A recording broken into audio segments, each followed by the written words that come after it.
অনেকেই আমাকে জিজ্ঞেস করো আমি এত পজিটিভ এনার্জি কোথা থেকে পাই।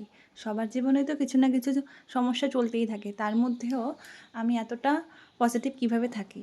এমন না যে আমার জীবনে কোনো সমস্যা নেই, আমার জীবনেও রয়েছে, কিন্তু আমি নিজেকে অতটা সমস্যার সামনে, দুশ্চিন্তার সামনে ভেঙে পড়তে দেই না। কারণ কি জানো, কারণ আমার প্রত্যেক দিনেরই নিত্য পূজা দেওয়া।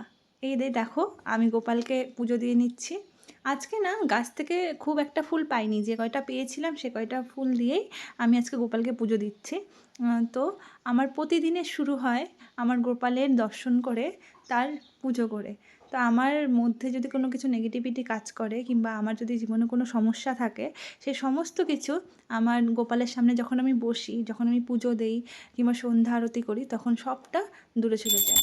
তো এখন আমি দেখো প্রতিদিনের মতন পুজো দিয়ে নিচ্ছি। তো ভাবলাম তোমাদের সাথেও আজকে আমার গোপালের পুজোটা শেয়ার করি, তোমরাও দেখে নাও। আর তোমরাও রাধা মাধবের চরণে নিজেকে সমর্পণ করো, তোমরাও দেখবে তোমাদেরও জীবনে অনেক সমস্যা অনেকটা কমে গেছে। তোমরা নিজেরা পজিটিভভাবে ভাবতে শুরু করেছো, নেগেটিভিটি তোমাদের ধারের কাছেও আসবে না।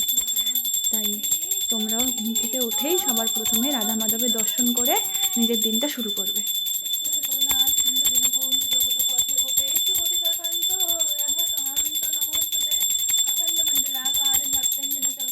সবাই ভালো থেকো, সুস্থ থেকো। আজকে আমার দিনটা এভাবেই শুরু করলাম তোমাদের সাথে। রাধে রাধে। আমার ভিডিওগুলো যদি তোমাদের ভালো লাগে তাহলে আমার পাশে থেকো।